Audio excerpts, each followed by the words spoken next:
¿Qué tan miserable es allá arriba? Reportes indican vientos de 60 millas por hora y visibilidad de unos 20 pies. Es un apagón allá arriba. En mayo de 1986, la emoción recorría las venas del grupo de la Escuela Episcopal de Oregón, mientras caminaban a través del impresionante terreno alpino de Oregón hacia la cumbre del Monte Hood.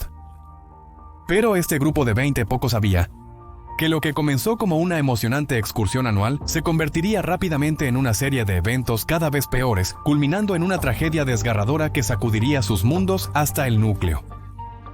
Lo que estás a punto de ver es una historia tan terrible que a los productores y ejecutivos de cine se les negó el derecho de contarla. Hoy contamos los hechos de lo que sucedió ese terrible día con respeto y para honrar la memoria de aquellos que perdieron sus vidas. Las familias enviaban con entusiasmo y quizás incluso despreocupadamente a sus hijos a este viaje cada año, depositando su confianza en el liderazgo escolar. Pero lentamente se convertiría en la peor pesadilla de todo padre. Una tragedia que se convertiría en el segundo peor desastre alpino que jamás haya ocurrido en América del Norte. El 11 de mayo, un día de la madre, un grupo de 20 personas se reunió en la Escuela Episcopal de Oregón para prepararse para un viaje que cambiaría sus vidas en el Monte Hood. Era una hora antes de la medianoche, y todos esperaban con ansias un emocionante viaje que pondría a prueba sus límites como nunca antes. La idea era escalar la montaña en las próximas 12 horas, llegando al mediodía del día siguiente. No eran conscientes de que durante los próximos 3 días, sus límites serían puestos a prueba al extremo absoluto, o que la mitad de ellos no volvería. El viaje era parte de un programa dirigido por Oregon Episcopal, conocido como Base Camp, modelado según los principios de Outward Bound. En aquel entonces era un requisito para todos los estudiantes de 10º grado, ¿y qué estudiante se negaría a una aventura así? La idea era poner a los estudiantes en un nuevo entorno que desafiara sus habilidades y los obligara a una situación que requería resolución de problemas y trabajo en equipo. El fundador de Outward Bound explicó que la experiencia de ayudar a un compañero en peligro o incluso de entrenar de manera realista para estar listo para brindar esta ayuda, tiende a cambiar el equilibrio de poder en la vida interior de un joven. Sin embargo, los estudiantes que formaron parte de este viaje obtuvieron más de lo que esperaban, con los eventos pasando de un escenario de entrenamiento a un desastre en la vida real. Los principios detrás de Outward Bound son seguridad, servicio, coraje, liderazgo, diversidad y custodia del medio ambiente. Así que puedes imaginar por qué los padres de estos estudiantes impresionables estaban listos para enviarlos al Monte Hood, una montaña que ha cobrado la vida de 130 personas. En los meses previos al viaje, los instructores enseñaron a los estudiantes todos los aspectos técnicos de escalar una montaña nevada. Desarrollaron la habilidad de dar patadas al subir, de dar pasos largos al bajar, y de ejecutar un deslizamiento sentado al navegar por pendientes cubiertas de nieve. Además, enseñaron a los estudiantes métodos de autodetención para garantizar su seguridad durante posibles caídas y conocimientos básicos de primeros auxilios para manejar emergencias en la montaña. Con sus conocimientos y equipo listos, los estudiantes se dispusieron a partir. Algunos de sus equipos incluían mosquetones, arneses de asiento, slingas Prusik, una estufa de campo, una bolsa de dormir, una gran lona de nylon y 2 botiquines de primeros auxilios. En la investigación después del incidente se encontró que se debería haber entregado crampones a más estudiantes, pero los encargados pensaron que causaría más daño que beneficio sin la formación adecuada. Más tarde, al equipo se le proporcionarían piolets, cascos y brújulas, que son dispositivos largos y parecidos a varitas que se utilizan para marcar su camino en la subida y bajada. También se entregó una pala, pero al igual que los crampones, se encontró que se deberían haber entregado más palas para la cantidad de personas en el viaje. Comenzó el viaje de 1 hora y media al Monte Hood desde el campus. En la parte delantera del autobús estaba Thomas Goman, de 42 años, el líder del grupo y el capellán de la escuela y sacerdote episcopal. Era un montañero experimentado y tenía la experiencia adecuada para liderar a los estudiantes en clima justo a moderado, pero no en el tipo de clima en el que se encontrarían en los próximos días desastrosos. Otros adultos que formaban parte del grupo eran Marion Horwell y Sharon Spray, la única madre en el grupo que había venido para acompañar a su hija, Hillary. Marion era el decano de residencia y asuntos estudiantiles en la escuela. Era una maestra competente, pero nunca había escalado una montaña, lo que aumentaba la inexperiencia del grupo. Dos miembros se unirían al grupo en Timberline Lodge: Dee Snudiak, un instructor de Outward Bound, y Ralph Summers, un guía profesional. Para agregar a lo espeluznante de esta horrible historia real, Timberline Lodge es donde filmaron partes de la película de terror El Resplandor. 15 estudiantes, una madre, un sacerdote, un administrador y 2 guías llegaron a Timberline Lodge para comenzar su ascenso al Monte Hood. Ese día 20 personas subieron la montaña, pero solo 11 de ellas regresarían. La belleza del Monte Hood es realmente extraordinaria. La montaña, permanentemente cubierta de nieve, es en realidad un volcán inactivo y se eleva 11.239 pies sobre el nivel del mar. Tiene 12 glaciares permanentes que se han formado dentro de la nieve, creando profundas grietas que representan el riesgo de una caída mortal. Las pendientes empinadas pueden provocar avalanchas y el clima puede volverse peligroso rápidamente. Puede que no parezca mucho, pero la aparente simplicidad y belleza de la montaña atraen a las personas sin una profunda consideración de los peligros a los que pueden enfrentarse. Un grupo de adolescentes entusiasmados y sus guías salieron de Timberline Lodge cerca de las 3 de la mañana, el lunes 12 de mayo, comenzando a una altitud de 6.000 pies. Enfrentaron temperaturas apenas sobre cero, nieve hasta la pantorrilla y un silencio inquietante, roto por el crujir del hielo bajo sus pies. Cuando se someten a un ambiente como este, la mayoría de las personas se quedan en silencio y solo se concentran en poner un pie delante del otro. Sé que yo ciertamente lo hago. La escalada de 5.249 pies serpentea por el lado este del área de esquí Timberline. El Palmer Chair, un popular teleesquí, recorre la subida hasta los 8.500 pies, donde la ruta se desvía hacia la cumbre. Lleva a los escaladores más allá de lugares icónicos como Crater Rock, Hawksback y las Puertas de Perla, 2 torres de roca cerca de la cumbre. El grupo siguió hasta la cima. Las temperaturas pueden haber estado congeladas, pero hasta ahora el clima era estable y tranquilo.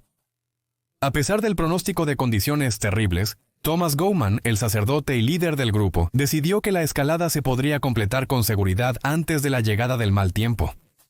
Este fue el comienzo de varios errores fatales.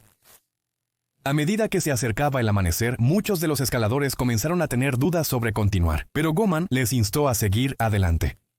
Las primeras en bajar fueron el dúo de madre e hija, Sharon y Hilary Spray. Hilary se quejó de un dolor de estómago y luego dijo que yo fui la primera persona en retroceder. Sí, sentí presión de los líderes para seguir. Tom Gorman presionó a los niños. Asumimos que él sabía que era lo mejor. Sabía que lo mejor era dar la vuelta e irme. Su dolor de estómago probablemente le salvó la vida. Después, su madre Sharon recordaría un momento inolvidable: la vista de los otros escaladores alejándose, dirigiéndose hacia arriba. Los sonidos de su movimiento se volvían más débiles con cada paso que pasaba. A las 5 de la mañana, una hora detrás del horario, el grupo estaba ahora a 7.000 pies y llegaron a una estación de calentamiento conocida como Silcox Hood. Otro estudiante comenzó a sufrir de calambres y le preguntó a Gorman si podía regresar. Gorman le permitió regresar al albergue junto con un amigo para acompañarla. En este punto, la ruta hacia abajo todavía era visible y fácil de seguir. Esto cambiaría con la inminente tormenta de nieve. Luego de salir de Silcox Hut, otros 2 estudiantes emprendieron el viaje de regreso. El grupo restante luego llegó a Palmer Lift a las 8 de la mañana, situado a una altitud de 8.500 pies. Muchos más estaban discutiendo sobre irse, pero el grupo aún decidió seguir adelante a pesar del clima ventoso, frío, pero aparentemente estable. La pandilla siguió avanzando hasta las 11:30 de la mañana, cuando Dee Snudiak, el guía e instructor de salida, decidió regresar. Ella estaba sufriendo de ceguera por nieve leve, una condición causada por la nieve blanca que refleja los intensos rayos ultravioleta del sol. Se fue por su cuenta, dejando al grupo con 13 miembros en total. Esto fue justo después de dejar la sección Hawksback de la montaña a alrededor de 10.600 pies. En uno de los únicos registros escritos en primera persona de la escalada, el guía profesional, Ralph Summers, relató más tarde en una declaración que el mal tiempo descendió repentinamente en las 2 horas después de que Dee Snudiak se fue, empeorando la visibilidad, y con vientos aumentando a niveles casi huracanados. Para darte una idea de cuán rápido puede empeorar el clima, Summers también informó que podía ver tanto la cumbre como el Timberline Lodge antes de llegar a Hawksback solo 2 horas antes. Mientras el clima empeoraba, Summers cuestionó si deberían regresar, pero siguieron avanzando a pesar de las condiciones cada vez más severas. Goman creía que aún podían llegar a la cumbre y bajar, otro conjunto de decisiones que serían fatales. En el momento del incidente, Matt Safino era un joven meteorólogo en Medford, Oregon. Hizo cumbre en el Monte Hood en 2 ocasiones y afirmó que cualquier escalador veterano debería saber lo rápido que el clima puede volverse mortal, explicando la importancia de conocer los patrones de clima impredecibles del Monte Hood. Tormentas como esta golpean rápidamente. No solo lidias con alguien que va de A a B. Las cosas realmente se están desarrollando sobre tu montaña. Esto implica que una tormenta que creías lejana de pronto estaría sobre ti antes de percibirlo. En resumen, Gomans debió saber que era hora de retirarse. Las condiciones estaban empezando a empeorar, trayendo fuertes nevadas y aguanieve mientras reducían la visibilidad a casi cero. La precipitación helada con fuertes vientos creaba condiciones de ventisca y sensaciones térmicas muy bajas. A medida que la tormenta se intensificaba, la temperatura bajaba aún más, haciendo que la nieve se volviera más polvorienta e inestable, azotándola violentamente. El frío extremo y los fuertes vientos crean una capa de hielo en las superficies expuestas, haciendo que el terreno sea traicionero y aumentando el riesgo de congelación e hipotermia. La combinación de baja visibilidad, condiciones heladas y temperaturas frígidas también hará que la navegación y los esfuerzos de rescate sean increíblemente difíciles para los equipos de búsqueda. Alrededor de 11,000 pies, Summers decidió explorar solo, pero solo avanzó 30 o 40 pies antes de regresar. Aquí fue donde finalmente pudo convencer a Goman de que las condiciones eran demasiado peligrosas para que continuaran. Cuando la distancia entre nosotros aumentó hasta el límite de la visibilidad, decidí regresar al grupo. Le dije a Tom que pensaba que deberíamos salir de ahí. Le pedí que liderara el grupo y se asegurara de que siguieran nuestras huellas. Finalmente, el grupo dio la vuelta y comenzó a bajar del Monte Hood. Sin embargo, para entonces ya era demasiado tarde. Aquí es donde una mala situación comenzó a empeorar mucho más. El grupo estaba justo en medio de una tormenta aullante, en una condición conocida como tormenta de nieve cegadora. La visibilidad había disminuido a 20 o 30 pies, y muchos de los miembros comenzaban a sentir los efectos debilitantes del severo sistema climático. Uno de estos miembros era un joven de 15 años, Patrick McGuinness. Era el más joven del grupo, y su delgada estructura de corredor significaba que tenía muy poca grasa aislante para protegerlo del frío intenso. Cerca de las 15:30 su habla se tornó incoherente y empezó a tambalearse deseando irse a dormir. Así es como se ven las etapas iniciales de la hipotermia extrema. Para entonces, el grupo había descendido varios cientos de pies y había regresado a la parte del lomo de cerdo de la escalada. Se reunieron para tratar de calentarse, pero estaban indecisos sobre qué hacer después. Recuerda que una vez que inicia la hipotermia, el funcionamiento cerebral se afecta, lo que significa que la mayoría de los miembros operaban por debajo de su capacidad normal. Se cree que los dos líderes, Thomas Goman y Marion Horwell, ahora estaban sufriendo el deterioro cognitivo asociado con la hipotermia.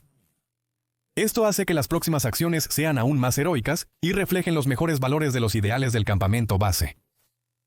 Todos se agruparon alrededor del quinceañero Patrick McGuinness en un intento de calentarlo y lo colocaron en el único saco de dormir que habían traído consigo. Susan McClive, una de las personas mayores y más experimentadas en escalada del grupo, se quitó su chaqueta y zapatos y se metió en el saco de dormir con McGuinness para compartir algo de su precioso calor corporal. Lamentablemente, estos esfuerzos serían en vano. El equipo perdió mucho tiempo en este proceso, con Summers disolviendo 2 caramelos de limón en agua hirviendo para darle a McGuinness y al otro chico de 15 años, Giles Thompson. Después de aproximadamente 1 hora de intentar estabilizarse, emprendieron el regreso por la montaña. En una investigación dirigida por la leyenda de la escalada Jed Williamson, confirmó que recalentar a McGuinness fue la decisión correcta, pero el grupo debería haber cavado en este punto para mantener a todos calientes. La investigación también mostró que un solo saco de dormir no era suficiente para todo el grupo, y deberían haber provisto más. En el resumen del Club Alpino Americano de la investigación de Williamson, declararon que solo podemos especular que había una fuerte posibilidad de que la fatiga y el frío le estuvieran afectando adversamente en un estado mucho más temprano del que otros en el grupo se habían dado cuenta. Mientras continuaban su descenso, Goman inadvertidamente desvió al grupo del curso debido a su estado mental en declive. Las condiciones habían empeorado ahora, con el viento aullando a 40 nudos y la visibilidad a poco menos de 10 pies. Ralph Summers y Susan McClave se convirtieron en líderes, ya que eran los más experimentados del grupo y no estaban del todo debilitados.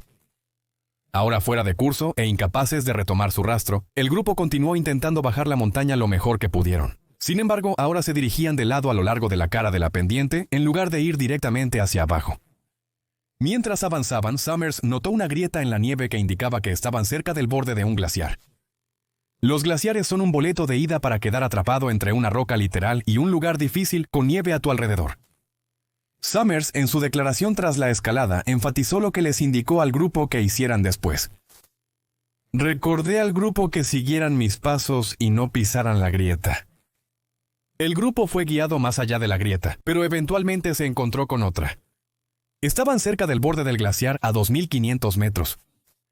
Fue en este punto que Summers decidió que no había otra opción que cavar y esperar a que pasara la tormenta o a que llegara la ayuda. Considerando la hora tardía y el hecho de que teníamos un estudiante que no podía caminar sin ayuda, sin conocer nuestra ubicación exacta, y encontrándonos en un glaciar con al menos una gran grieta, consideré que nuestra mejor opción era cavar. Comencé a cavar una cueva de nieve. Ahora eran alrededor de las 7 p.m. Goman y Summers empezaron a preparar una cueva de nieve con la esperanza de mantener a todos abrigados durante la noche. El 13 de mayo, en las primeras horas de la mañana del martes, Mark Kelsey recibió una llamada telefónica alertándolo sobre una posible situación de rescate en el Monte Hood. Mark era parte del equipo de rescate de montaña de Portland y pasó 17 años como voluntario de patrulla de montaña de rescate, alcanzando la cumbre del Monte Hood más de 460 veces. Incluso tiene las coordenadas de la mortal montaña tatuadas en su brazo y describe al Monte Hood como prácticamente mi templo. Mark y el equipo de rescate de patrulla de montaña de rescate llegaron a Timberline Lodge a las 5:21 de la mañana, cargando el equipo necesario para la intensa operación de rescate que emprenderían. Sin tener idea de dónde estaban los estudiantes, sabían que les esperaban horas de búsqueda en condiciones de ventisca, como ninguna que hubieran visto antes en el Monte Hood. Mark mencionó que las condiciones de ese día fueron las más adversas que había presenciado durante una búsqueda. En toda mi carrera de escalada nunca tuve congelación excepto ese día. El primer día del rescate, los vientos en la cima del Telesilla Palmer eran de 103 millas por hora. Los vientos que viajan a 103 millas por hora se clasifican como huracán de categoría 2. El meteorólogo y presentador del tiempo Matt Safino dijo, «No puedes siquiera mantenerte de pie en vientos de 100 millas por hora. Si te mueves, ni siquiera puedes ver a dónde vas. Con la nieve soplando, no hay visibilidad. Esas condiciones son extremadamente peligrosas». Sin embargo, el equipo de rescate salió para ofrecer lo mejor de lo que podían en estas condiciones desafiantes. Después de todo, las vidas de los estudiantes estaban en juego. Patrulla de montaña de rescate llegó primero, seguido por el Escuadrón de Recuperación 304, un equipo de pararescatistas de la Fuerza Aérea. Llegaron más equipos con Tucker Snowcats, vehículos todoterreno de más de 2 toneladas, a medida que se difundía la noticia de la desastrosa situación en el Monte Hood, para ayudar en la recuperación. Los equipos de rescate se aventuraron en el clima, pero sin idea de dónde buscar, los adolescentes y sus líderes se estaban quedando sin tiempo lentamente. El blanqueo impidió que los helicópteros volaran, y los fuertes vientos incluso volcaron un Snowcat. De regreso en la montaña, las perspectivas no lucían mucho mejores. Con la condición de todos empeorando lentamente, incluso después de un día física y mentalmente exigente, Summers y Goman lograron cavar una cueva de nieve en aproximadamente 1 hora.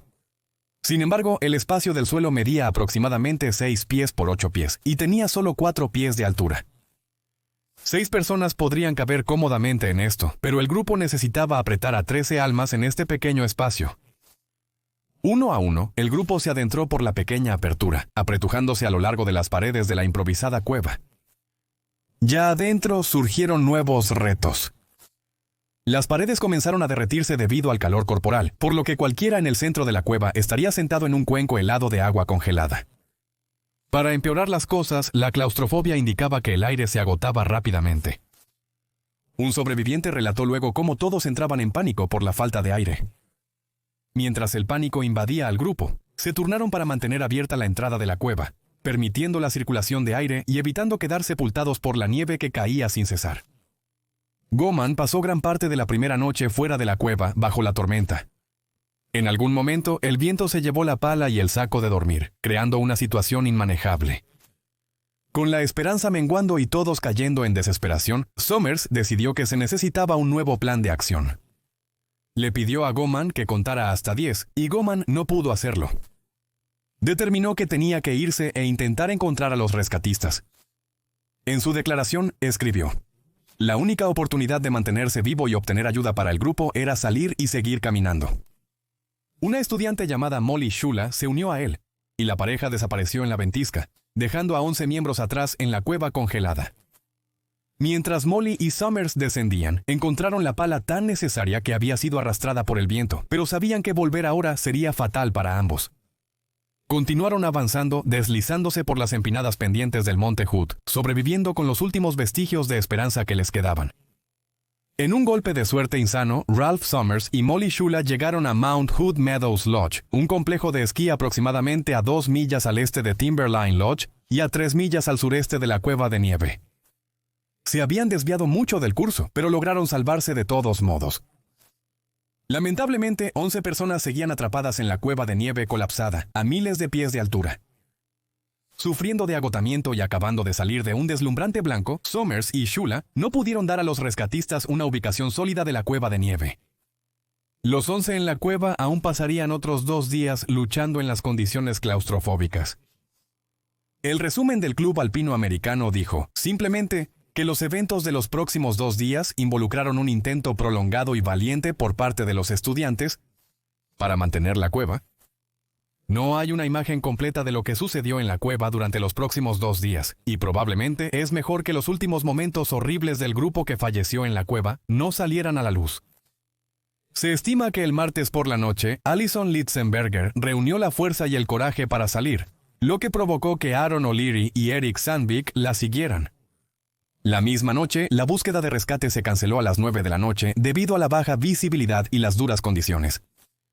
Uno de los supervivientes recuerda a Eric intentando volver a entrar en la cueva, pero con la acumulación de nieve, no pudo meter más que una sola bota por la entrada. Esto dejó a 3 estudiantes atrapados afuera en la tormenta y a 8 personas enterradas dentro de la montaña. El miércoles temprano brilló un rayo de esperanza en los esfuerzos de rescate.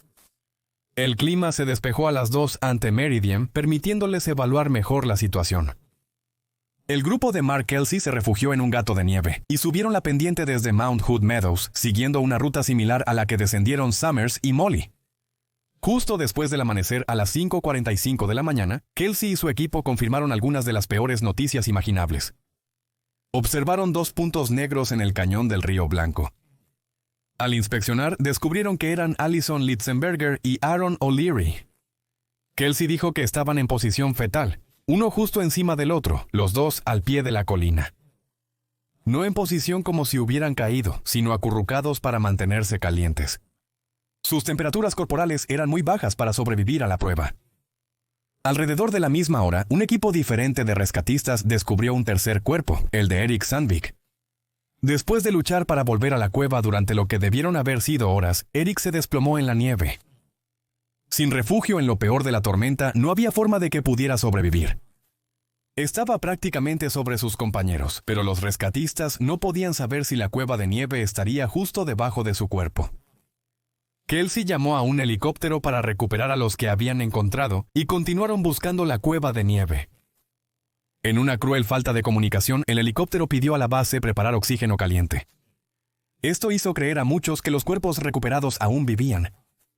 Una falsa esperanza se extendió entre los padres, solo para ser aplastada más tarde. Luego, el equipo de Kelsey fue retirado de su línea de búsqueda. Summers había abordado un helicóptero y reubicado a los equipos de búsqueda. Kelsey piensa que él y su equipo deben haber estado muy cerca de la cueva cuando fueron movidos, y podrían haber estado a solo unos pocos pies de distancia. Fue una tormenta perfecta de errores, afirma. 32 años después, recordar este día todavía hace que Mark Kelsey se emocione. Escucha, voy a contarte algo y voy a intentar hacer esto, porque todavía recuerdo bajarme de ese helicóptero, y todos los padres comienzan a acercarse hacia nosotros. Estas caras de esperanza y desesperación. Danos algo, por favor.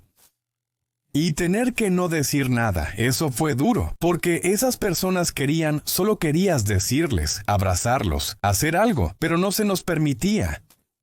Había un procedimiento para eso. La búsqueda del miércoles estaba llegando a su fin sin más avances, pero un hombre tenía una corazonada que probablemente salvó las vidas de 2 de los estudiantes restantes. El sargento mayor Richard Harder creía que aún podían encontrar a los escaladores faltantes. Harder era parte del Escuadrón de Recuperación 304 y tenía el apodo de Bagger, porque sus primeras 24 misiones terminaron sin ningún rescate en vivo. Pero esta vez, Bagger no podía ignorar su corazonada. Estaba convencido de que el equipo estaba perdiendo su tiempo en su área de búsqueda, así que subió a un güey con un hombre llamado David McClure y se elevó a una altura de 8,200 pies. Marcó con una bengala de humo el área donde pensaba que estaría la cueva, e informó por radio que la búsqueda debería concentrarse ahí. Su idea encontró resistencia, ya que muchos creían que el área había sido cubierta a fondo. Las notas del registro de radio dicen 10:33, el embolsador puso humo en el área de búsqueda probable. El campo OL siente que han cubierto a fondo el área marcada. Esa tarde, Bagger convocó a un grupo de buscadores, incluyendo a Ralph Summers. Comenzaron a 8,500 pies y lentamente bajaron por la pendiente de la montaña, empujando postes de avalancha de 10 pies en la ladera nevada mientras trabajaban hacia abajo. A las 5:38 de la tarde, 22 minutos antes del final programado de la búsqueda de ese día, su plan finalmente funcionó. Charlie Eck, sargento del 304, golpeó algo sólido.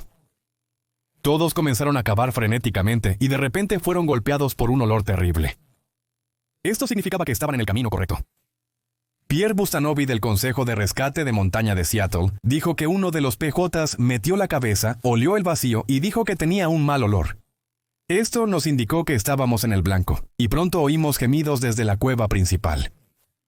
El gemido era de Brenton Clark. Estaba acostada bajo Giles Thompson en la entrada de la cueva. Solo estos 2 supervivientes permanecían en la cueva. Los helicópteros transportaron a la pareja a la ciudad para una cirugía vital. Estuvieron a punto de morir. Un fisiólogo dijo, tienes que entender lo heroico que fue este esfuerzo. Estos procedimientos médicos demandan recursos masivos. Un hospital por sí solo rara vez puede tratar a más de unos pocos de estos pacientes. Durante mayo, junio y julio, los médicos lucharon para mantener vivo a Thompson. Lograron hacerlo, pero desafortunadamente perdió sus piernas en el proceso. Brenton Clark se recuperó por completo y actualmente es médico en Portland, Oregón.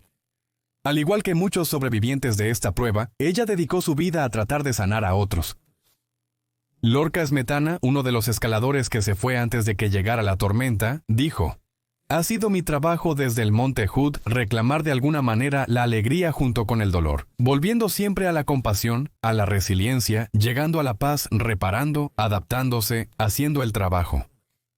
Y ahora se me recordará más por la alegría y la compasión que por la tragedia. Parece que pensamos que el tiempo cura el dolor, pero la verdad es que te acompaña por el resto de tu vida. Simplemente encuentras formas de manejarlo y lidiar con la carga que ha quedado en tus hombros. Quienes han experimentado un trauma deben aprender a integrarlo en su visión del mundo y en su identidad. Mark Goman, la esposa de Tom, dijo, en ese momento no podía imaginar cómo iba a sobrevivir. Jamás creí que mi vida mejoraría de nuevo. Ahora veo el duelo como una parte transformadora de la vida. Podemos hacer muchas preguntas sobre ese día. La historia y las investigaciones muestran que se ignoró la sombría advertencia del tiempo. Con Goman, creyendo tan firmemente en el grupo que pensó que podrían superar lo peor de ello.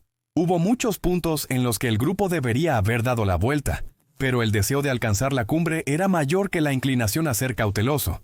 Muchos aspectos contribuyeron a la desaparición de esas 9 personas ese día, y no podemos asignar la culpa a una sola persona en el viaje, pero está claro que la imprudencia de Goman fue un factor. Las vidas de Patrick McGuinness, Tasha Amy, Marion Horwell, Susan McClave, Richard Hader, Eric Sandvik, Tom Goman, Aaron O'Leary y Allison Litzenberger serán recordados para siempre en la historia del Monte Hood. Gracias por ver. Cuídate y sé valiente.